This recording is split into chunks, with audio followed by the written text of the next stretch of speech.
Well, Joey, that was a game of two halves. How do you explain what happened in the first 45?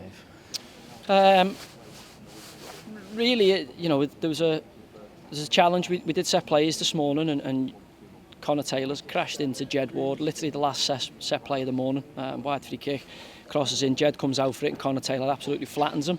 We thought he was going to miss the game at that point with a dead leg and a little bit of a knock and a niggle, and because he hasn't had a lot of football, watch him in the warm-up, he wasn't moving too well, he had a pad in there off Stu, and we're kind of saying to him, you're okay, sure you're okay, because we don't want to play Belly, but we've only got Belly and Jed as goalies at the minute. We don't have Ansi being out injured, and we don't have a third keeper.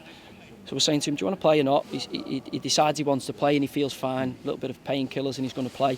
And then 4 goals have gone in that side. So I'm kind of kicking myself now that I didn't pull him out the game. But obviously, you can only ask the physio and the goalkeeper himself. He's obviously mega keen to play. That said, we go in at half time, we're 5-0 down, and it could have been 5-5. We've had a number of good opportunities. And I think had we had a fully fit goalkeeper, I think we would have certainly been behind, but I'm not sure we would have been 5 behind. And you've got to take your chances. We challenge them at half time, say we've got our professional pride at stake. We've made 11 changes, and I get they've made 2 changes or whatever, so they've obviously shown their intent at progressing in the competition. And we just weren't good enough in the first half, but I thought credit to the lads. All we can do is make a fist of it. And I felt second half, they showed some character, the younger players. Young Ty making his debut, we've had to drag him out of school to get on the coach today, hasn't trained with us. Loads of young players in there, so opportunities to see what they're about and see how far away they are from our first team. So disappointing to lose a game, but loads of positives that we can take out of it. Yeah. That first half, some of the defending has got to concern you a little bit there because Exeter were cutting through you quite easily at times, albeit that you were creating chances at the other end. Yeah, if you watch the game back, you'll see it's literally those chances were taken by them and ours were spent. We pretty much missed the target. Arden Collins probably could have had four goals at least in the first period. Zane Walker's had a really good chance, two bites of the cherry, doesn't take it. And again at the other end, the lad deflects one of fancy Jed to save. He's obviously bruised all down that left hand side, and 4 goals go in that corner. So he's disappointed in there, but I said to him, that's men's football, and young Jed's a really, really good young goalkeeper. He's got a real exciting future ahead of him, but you can't play, without being fully fit in men's football. You might get away with it in the 18s or the 23s, but sod's law, he's got a bit of a knock and a niggle, and the 4 shots that go in that side are probably due to the fact that he's not fully fit, but he wanted to play.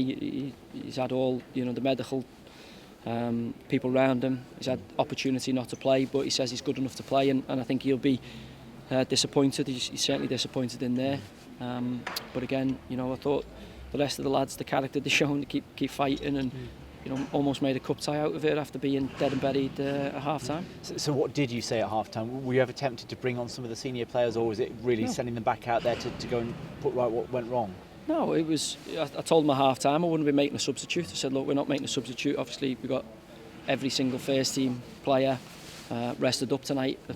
Some sitting on the bench, but some in the stand. The good thing is, majority of them have travelled, with us to watch the game because they're quite a tight knit group, and the people asking for opportunities, and now being out with the, what's it called, Papa John's Pizza Trophy, is it? What's it called now? Yeah, whatever, Papa John's Pizza Trophy. Now being out of that, obviously 10 players or whatever out, first team players out, 11 first team players being rested tonight. The challenge for the lads tonight was put down a marker with, a cup competition where you haven't been getting the minutes you want, you haven't been, getting selected for the first team regularly.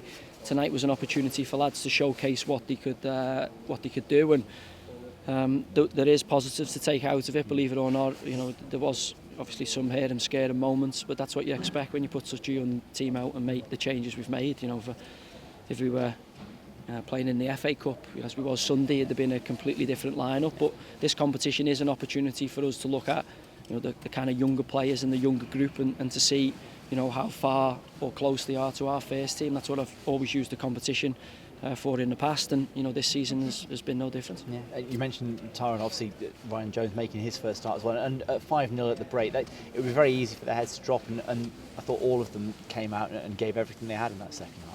Yeah, and again, they were frustrated because they knew they'd carved out a number of opportunities down the other end, and we all know goals change games, and it just reminded me of the league game we were in. Every attack in the first half just seemed to end up in the back of the net. It was like Groundhog Day again from coming here in the league.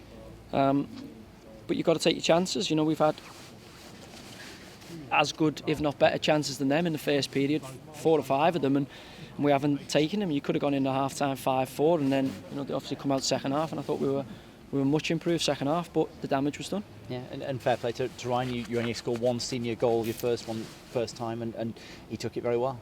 Yeah, you probably want to do it in a serious competition, like you want to score in the FA Cup, League Cup, or the league, but goals, it'll be on his CV, it'll be on his record that he scored a senior goal, and for Jonesy, it probably won't be a game he remembers in terms of the scoreline, but he's been with the first team group since the summer, and he's certainly a player that has potential. I don't think that's his position where he played tonight, but he had to do a shift for the team, and as I say, there's loads of positives I can take from that. I've seen lots of the younger players who you can't really assess on the training pitch because under the lights and against men there's a different intensity, and again we're disappointed to be 5-0 down. No one wants to be that, but when I make 11 changes and when I go with the young players and the players that we put in there, that you knew there was going to be some kind of scared moments, not fully expecting that, but again on the flip side of it, the character that's shown and the response at half time, for me is really important, because it would have been easy to roll over and get 6, 7, 8, 9, could have even been 10 off the first half showing. Kept plugging away, and 5-3 makes the scoreline respectable. And as I say, I said to them in there, that's pretty much their first team, Barton, Matt J and the other lad who plays up front. That's pretty much a strong side from them. So a really good test for our younger players and our kind of second string, third string, whatever you want to call it. Thanks for your time. Cheers.